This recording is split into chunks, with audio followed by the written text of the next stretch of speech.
Hello all, and welcome back to Shatter Our Souls.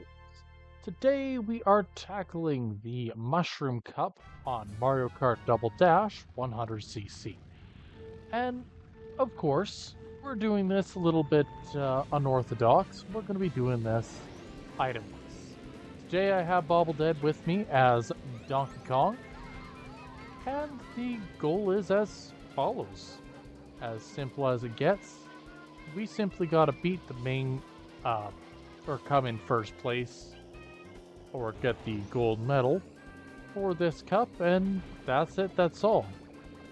Effectively, just play the game, enjoy, laugh, and have a grand old time.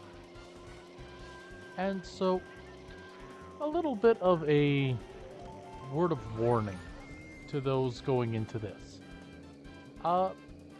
The game continues to throw curveballs, and the AI gets better over time. Now, this isn't to say that it's impossible or that the game is going to throw too much at you, but if ever there was a game in the Mario Kart repertoire that actually is possible, this is the one and only. I say this with a little bit of, I suppose, a grain of salt.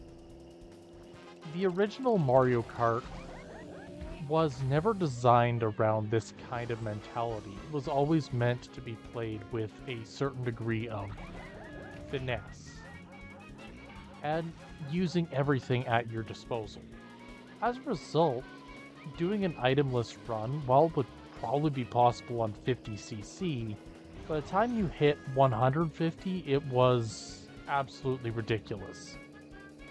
And moving into Mario Kart 64, it's been a well-documented fact that the AI has a habit of cheating, going faster than would be feasible in their given circumstances, and flat out teleporting ahead of the players. And there have been oversights in Mario Kart's coding for basically since forever and to this day. But it was a much more significant issue back in Mario Kart 64 days. Next, of course, we have Mario Kart Super Circuit, which didn't really do too much different than the original.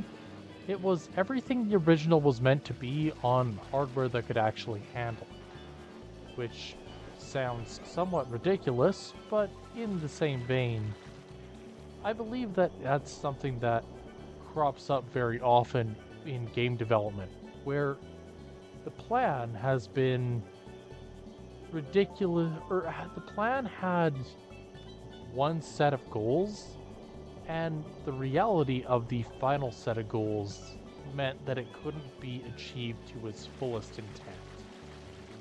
Double Dash, the only game in the series that has the two-player mentality, means that you're not totally out to lunch if the game decides to start throwing everything it has at you.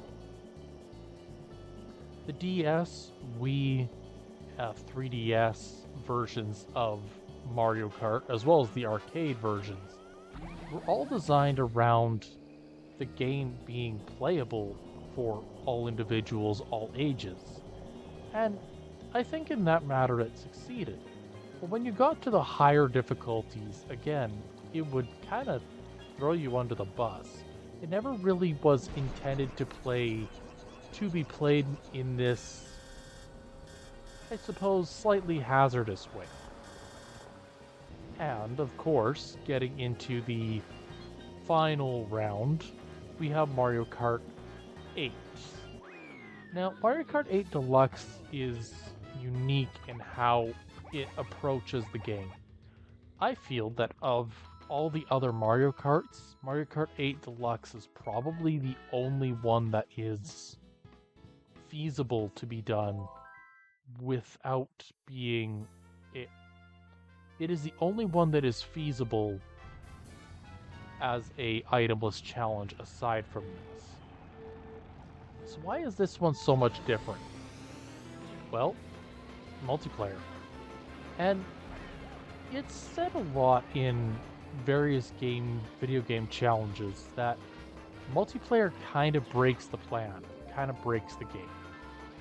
If you looked at or watched the videos made by Game Champ 3000, a lot of the issues that crop up throughout the games can be solved with multiplayer.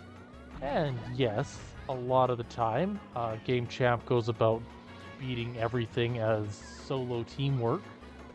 But sometimes, yeah, it does require the player using 4 remotes at once. One with each foot, one with each hand, trying to play this game. Trying to play games. And, oh no, not the shell.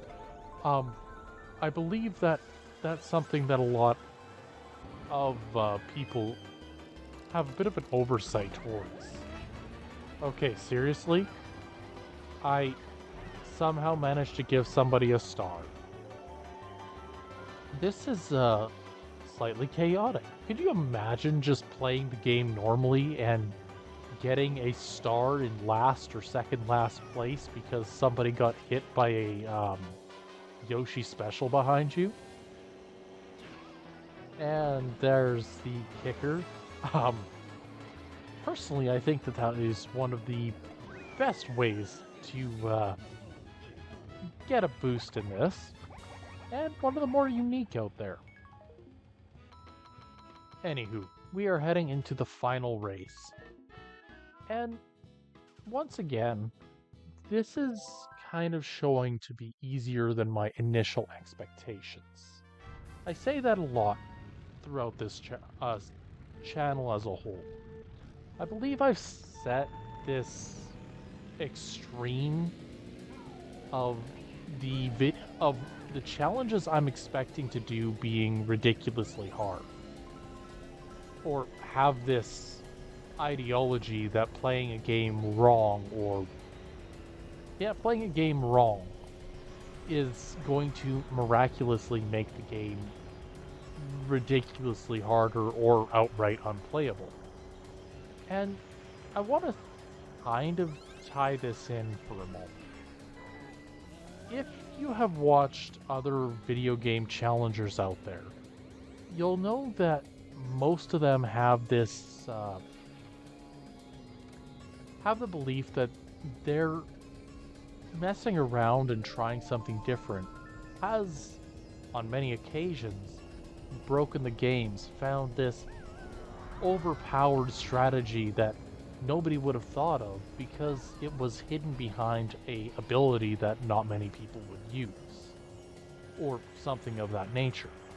So I'm thinking that this type of challenge has become synonymous with it's not impossible, just difficult. And it's the question of what type of gamer are you?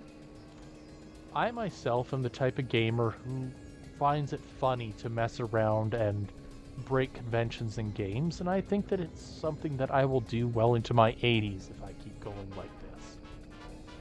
But, in the same vein, I'm also the type of gamer who is a bit of a patience elemental.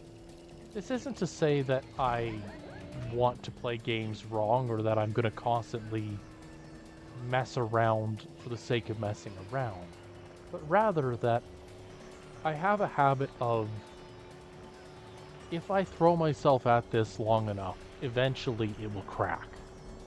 And that's kind of the way that I'm expecting some of my future plans to come to fruition. So, without further ado, can we say that the Mushroom Cup 100cc is completable without using items? Absolutely. I don't believe there was any real doubt. The hard ones are yet to come. Anywho, if you like what you see, drop a like, leave subscribe, be good to one another, and we'll catch you again next time. P.S. If anybody has any ideas for a future challenge, one that might be a little bit more unforgiving, feel free to drop it down in the comments below. I'd love to hear from you. And I'd love to be able to show off different games throughout really all of gaming history, as I believe that there's a lot to be gained. Anywho, this is Novaria, signing off. Have a good one.